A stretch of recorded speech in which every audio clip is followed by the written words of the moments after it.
anak. Kita kan tahu ya, anak itu fitrahnya bagaikan apa? Selembar kertas putih yang polos. Ini fitrahnya. Saya kasih contoh. Karena ketidakstabilan kita, dengan rasa stabil ngunek-ngunek anak, jenengan tidak tahu tempat ketika marah sama anak, maka hindari 5 perkara ini ketika marah sama anak. Apa saja itu? Yang pertama, jangan suka memarahi anak ketika dia makan, karena apapun yang dia makan tidak akan pernah jadi apapun untuk anak, karena lebih besar masalahnya daripada ketika kita makan, daripada kemarahnya kita. Yang kedua, jangan pernah marahi anak ketika dia berangkat tidur. Mungkin jenengan tidak pernah tahu dia akan nangis sampai tengah malam tidak bisa tidur gara-gara pikiran yang luar biasa. Yang ketiga, jangan marahi anak ketika di depan teman-temannya dia punya harga diri. Ini. Kemudian yang keempat, jangan pernah marahi anak ketika bangun tidur sepanjang hari, sial nanti anak kita. Karena itu kalimat afirmasi. Ya. Yang terakhir, jangan pernah marahi anak ketika berangkat sekolah. Apapun strateginya guru untuk memberikan ilmu kepada anak, dia sudah membuntu pikirannya daripada ketika dia ini. Ya.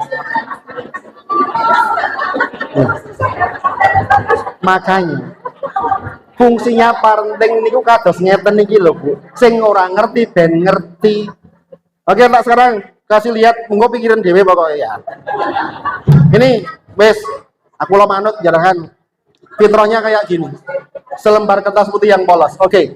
Karena ketidaktahuannya ilmu kita ya, jenengan ngunek-ngunek anak. Ini yang terjadi pada kertas ini. Jenengan rumah tangga atau rukun padu terus, curiga terus, padu neng ngarepe anak, bapak nih kasar di depan anak. Ini yang terjadi pada anak. Dan yang paling parah apa? Ketika ada perceraian dalam rumah tangga kita, egoisnya pasangan masing-masing. Anak nggak tahu apa-apa kena dampaknya. Dia ora Pak kaya koncone atau digendong bapak nih, atau kaya mbok nih karena pisah karo mbok nih. Dan yang paling parah apa? Silakan lihat kanan kiri jenengan. Banyak orang tua, tapi ternyata banyak orang tua yang tidak bisa menjadi bapak atau ibu. Kalau jadi pak dalam perceraian itu harusnya dia tetap menafkahi anaknya meskipun bocah itu melu mbok nih. Tapi rata-rata sekarang apa? Begitu cerai, anak melu mbok nih, putus. Semuanya itu yang terjadi. Ini yang terjadi pada anak. Dan jenengan meminta kertas ini sempurna seperti tadi. Bisa nggak kira-kira? Ini loh akibat tidak tahunya kita itu, Bu. Maka kalau ada parenting, rawuh, datang. Jangan lihat siapa yang berbicara. Lihatlah apa yang dia bicarakan. Karena kata Imam Ibnu Qayyim, itu mendidik anak dulu sama sekarang itu dibutuhkan apa namanya adaptasi. Coba jangan bersani. Dulu waktu kita kecil dipendelengi karo bapak, peti kan kita ini. Anak sekarang jangan mendelengi. Malah ganti mendeleng. Iya kan? Malah pendelang-pendelang apa Bu seperti itu. Malah ganti mendeleng. Karena sekarang biasnya di mana? Biasnya di sini. Soalnya banyak orang tua yang sekarang itu minta ditakuti anak, salah itu. Jadi yang benar itu apa? Jadilah orang tua yang disegani.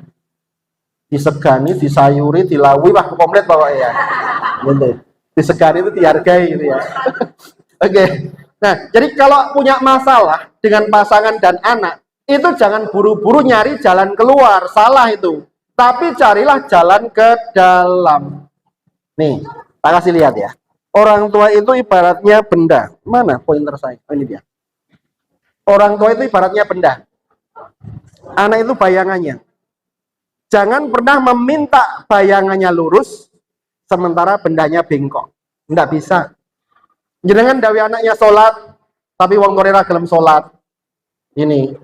Jenengan dawi anak kalau makan harus berdoa, neng wong tuane nek mangan orang berdoa. Bu, kok ndak doa? Kan sudah dibatin doanya ibu. Besok pas anak mangan, lo nak kok ndak berdoa? Kan sudah dibatin doanya. Mesti diwangsuli ngono kuwi. Iya, sing stabil. Ya, jadilah benda yang lurus, maka bayangannya kan lurus. Ini. Jadi dibutuhkan ilmu supaya kita istiqomah. Ini. Maka lelah jenengan akan terbayar menjadi lelah. Daripada mungkin saben hari waktu hari-hari kita hanya nyekroli TikTok atau apa, tapi gunakan media sosial jenengan ini untuk menambah wawasan kita. Belajar apa saja tentang pembaruan akal budi pada diri kita. Jadilah benda yang lurus supaya nanti bayangannya ikut lurus. Jangan pernah menuntut bayangannya lurus sementara bendanya bengkok.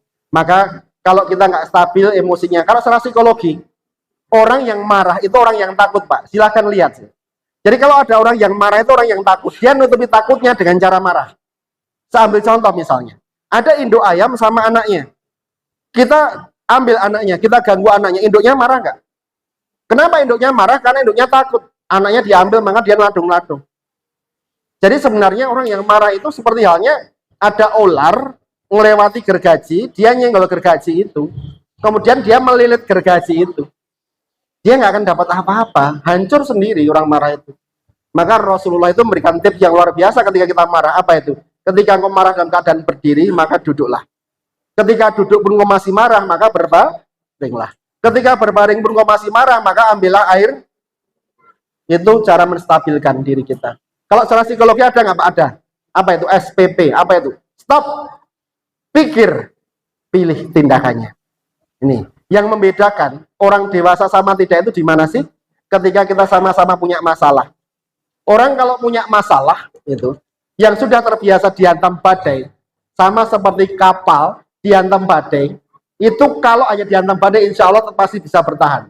Tapi ketika kapal itu bolong atau lubang, maka kapal itu pasti tenggelam. Sama seperti itu. Jadi yang membedakan orang dewasa sama tidak itu ketika sama-sama punya masalah. Masalahnya itu biasa. Yang luar biasa apa? Respon terhadap masalahnya. Kalau hanya meresponi marah, usia kita sebanyak ini, berarti jenengan itu bisa jadi level imannya masih perlu banyak belajar. Artinya apa? Kita tidak bisa berdamai dengan ketidaksempurnaan. Jenengan tahu nggak? Angin itu berembus tidak sesuai dengan kehendak hati kita. Siapa yang menggerakkan angin? Allah Subhanahu wa Ta'ala. Jadi kita harus tahu bahwa perbedaan itu harus ada dalam kehidupan kita, tapi terimalah perbedaan itu menjadi sebuah karya yang luar biasa dalam diri kita. Ngaten Bunda, jawaban yang bisa